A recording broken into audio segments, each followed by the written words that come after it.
Hey everyone, welcome to the video. I'm putting together a PSA submission as well as an SGC submission because one of the group submitters that I use is having a special.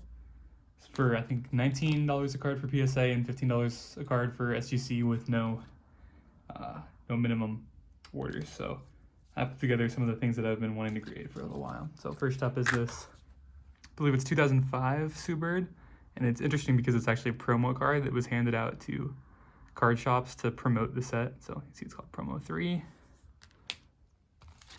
Next up is this dual relic card from the 2004 WNBA championship with Sue Bird and Lauren Jackson. And it's still in the original redemption holder. Next up, a couple of interesting Hall of Fame cards. So this one is from when Jerry Rice was on the Seahawks for a brief stint. See that they still got the Broncos logo. So I think this is one of the few Seahawks cards he has. And then I believe Patrick Ewing was also on the Sonics for 1 year, possibly 2. So this is another kind of interesting card. Then I've got this Topps Now Mini of Ty Cartier. I was actually at this game, which kind of makes this a little bit special for me. So it's a sticker. So I know these usually don't get super good grades, but kind of has that personal meaning since I was at that game. And then the rest of the ones in the PSA order are from the 2001 All-Star Game Redemption set. So this is a set of 9 cards of either current or former Mariner players that season. And I've got, I believe, I've got the rest of them. So I've got the other 4, but I don't have the Edgar Martinez graded. Don't have the Alex Rodriguez graded. It's also an interesting set because there was different manufacturers, right? This is Topps Gallery. This one is Diamond Kings. Randy Johnson Diamond Kings.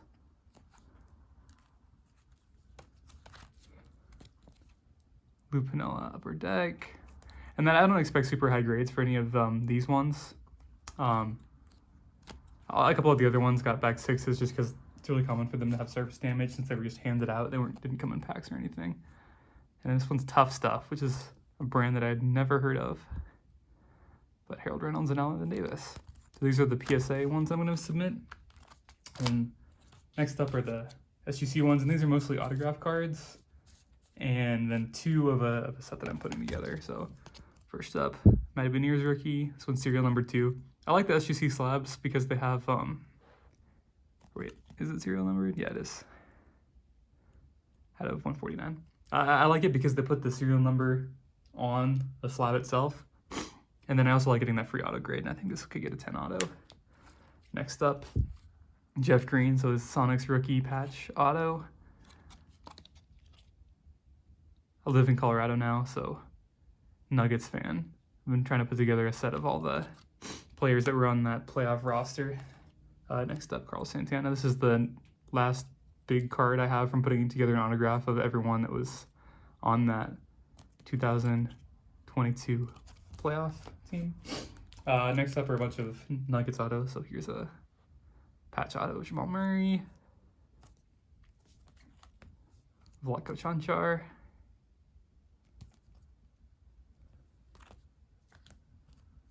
Christian Brown. I just like SGC for not charging for the autos, right? If I set these to PSA, I'd have to pay for the dual submission, and that's not something I'm interested in. Zeke Naji, Bruce Brown. I also like the thicker cards with the material in them. They're growing on me on those SGC slabs. MPJ. Thomas Bryant. So that's the last of the Nuggets autos. So for that set, I'm going with every player that was on the championship team playoff roster. And as of right now, I have 1 auto of everybody except for Jokic and Aaron Gordon. So those are both on my saved list. I don't want to spend more than like $100, I guess, on a Jokic auto, and that's kind of difficult to find nowadays. Then lastly, this is from a different set that I'm putting together. This is an insert set from 2006 Ace Authentic. Martin Hingis, then Andre Agassi, So I currently have, there's 10 cards total, and I currently have 7 of them graded, so this is 8 and 9. Some of them get really low grades, but I just like having them in the slabs to protect them. You can see there's some chipping. There's also some like structural damage, right? Like sometimes the card is becoming unbound. And I got some like a 3.5 and like a 5.5 on a couple of the other ones that I've submitted already. But I just like having them in the SGC slab. So only one more. I just need the Maria Sharapova, which is interesting to me that that's the one that's the hardest to come by, because I was able to get Roger Federer, Nadal pretty easily and for a pretty reasonable price. And the only one on eBay right now for a buy it now is like double the price that I spent on the Federer, which obviously is not, that can't be what comps are around. So anyway, SGC usually gets back within like 2 or 3 weeks, even though I sent things through a group submitter, and I probably won't expect these PSA cards back for another 3-4 months. So tune back in to see the results.